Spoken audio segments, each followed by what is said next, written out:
Now, my great pleasure to introduce to you my friend, my mentor, and just someone I love very, very much, and that is our new spiritual leader of Centers for Spiritual Living, Dr. Kenn Gordon.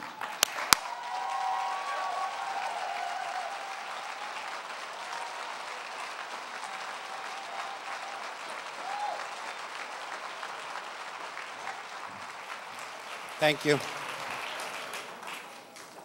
Tired of me yet? People are coming up to me 6 hours after I was elected and saying, "Do you know?" and then giving a complaint. I say, "Well, yeah, I've been on the job for 6 hours yet. Sorry, I haven't got it accomplished for you yet."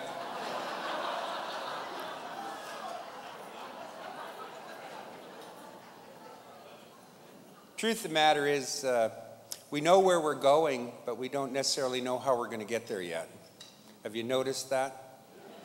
I kind of find myself in a situation where I feel like I'm standing on some real slippery ice. And I'm standing there right out front on this slippery ice, and I'm so tempted to be able to step back where I know the sand and the traction is. To just be able to step back a step to where we came from as opposed to forward. But I know that we can't do that. That in order to be able to move forward, we're going to have to move into a new consciousness and a new idea, a greater idea.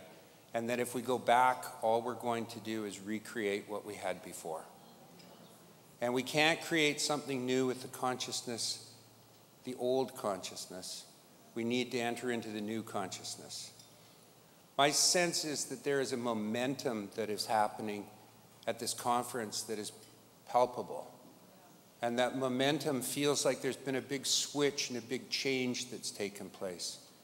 And that change feels like it's going somewhere in the direction that I want it to go to and that I know you want it to go to. And my inner sense and my inner feeling is that if we don't act quickly with urgency, the momentum will die. So my thought is that what we need to do is we need to capitalize on this moment, and in everything we do and in every way that we do it, we need to move forward and never move back again.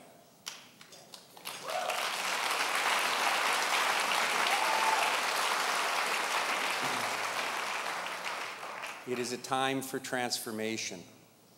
And we know that that transformation is born within each of us, and that it comes from this sense, this palpable sense and feeling that we have that something's changed at depth within us. That there's something has occurred. And that if you're anything like me, there's these little niggling doubts that come forward, little judgments and opinions, which are really meaningless and have no value and no bearing on what's occurring. It's just that nasty old ego of mine that's coming forward every now and then to tell me that this direction is right, but that I should have an opinion about it. And the truth is that now is the time that we let go of all of our opinions and all of our judgments. Now is the time that we cannot afford anymore to allow our individual likes and dislikes enter in and block our pathway to the greatest idea in the world, which is the transformation of the world and creating one that works for everyone.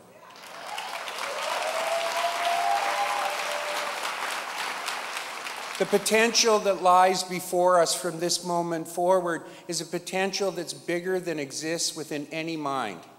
There are people here who think that they know the way to go, and sometimes I'm the one that does that as well, but we don't know yet. There is an idea bigger than the idea that you hold right now as to where this world is and what we can do with this teaching by taking it into the world and manifesting and bringing into reality the principles that we espouse and that we bless and that we hold and that we embrace. And we will not get there if we allow the judgment to come forward. We will not get there if we do not allow ourselves to open ourselves to understanding and respecting the likes, the opinions, the joys, the behaviors, and the beliefs of others. As long as we hold within ourselves this concept that there is some separation between us and anything, we are blocked. It is up to us to enter into this consciousness that really opens up so that we can look at it. We see such a diversity in this conference. I absolutely love it. I see Eugene open with a treatment at the beginning of this conference that just blew my socks off, and it is a treatment I would have never heard in the past in the organization that I came from. And I see Reverend Aaron close this year with a treatment that came from that organization I used to belong to that would blow my socks off. And the truth is that they are the same treatment given in a different way, in a different manner. And they are not one that is right and one that is wrong. What it is it is one.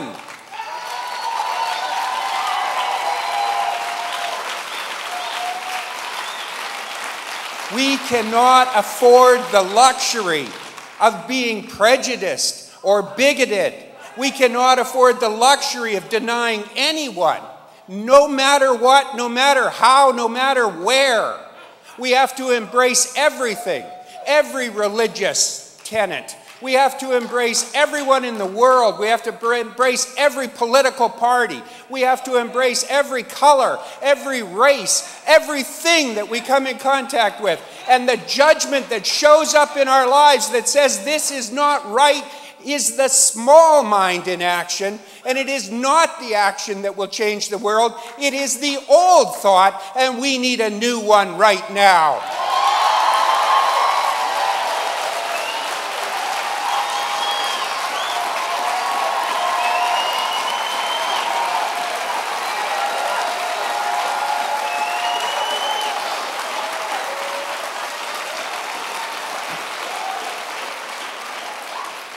If you are mad at something, you are mad at yourself.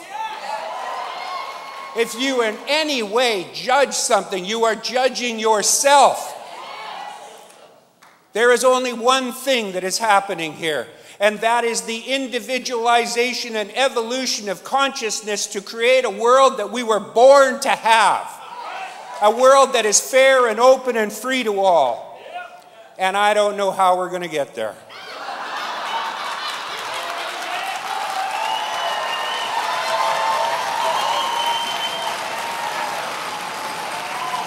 And neither do you. But there is a power that exists within this group consciousness that does. There is a power that is building right now as we sit here, that is developing and taking on speed and creating a vision for each and every one of us, which will be like the marbles in the jar or the weight of the ox. And when we awaken to that and when we recognize that, the answer will come clear to us and we will move forward. Not just to the promised land, but we will move forward to the next step that will take us to where we need to be. The consistent and constant evolution of spirit as you growing back into spirit, which is always what you were in the first place. And this is our world and this is our life. I have a wonderful partner who, when I go through my neuroses, which I have gone through many times, who makes sure that she points out to me what is happening around me and leaves little notes for me. Maybe you're blessed with the same thing. I'll come downstairs and there'll be a book laying open.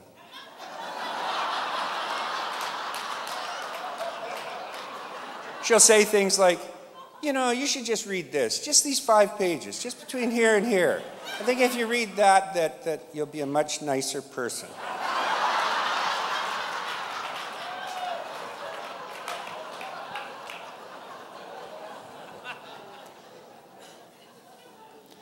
So on January 4th, leading up to this, I was filled with a lot of doubt.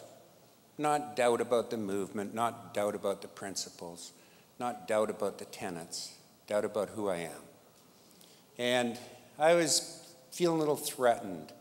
And so I came down on January 4th, and there was The Science of Mind 365, One Day 365, a beautiful book. And there's a prayer, and Deborah said, you might read that. believe me, I don't usually take other people's treatments or prayers and take them and read them and do them daily. But when I read this one, I realized that it was the answer for me. It was written by Dr. Ernest Holmes, and it goes like this. And it is the prayer that has guided me for the last 2 months, and it has changed me at depth. And I would have you listen to it and accept it as your own if you choose.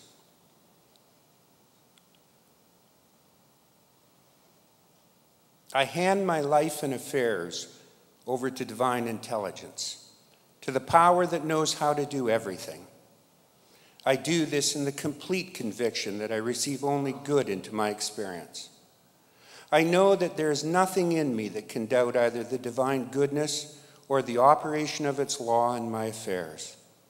I believe that everything necessary to the fulfillment of every good desire is now in full operation, that all the circumstances in my life are tending to bring it about. If there is anything I ought to do about this, I accept the action and know that I receive guidance and I am impelled to act intelligently. Therefore, I have a complete sense of ease and assurance. I look forward joyfully as I anticipate the good that is to come into my life. I believe that all who are now praying with me will receive the answers to their desires from the same source. My faith goes out to them as their faith reaches back to me. For I believe that out of the great good in the universe that we live in, there will surely come to all of us, an answer to our particular need. Dr. Ernest Holmes. Our particular need is to reach 100 million people and to transform the world. I am sure that we will do it by acting together intelligently and doing what comes before us. I bless you and I love you. Thank you.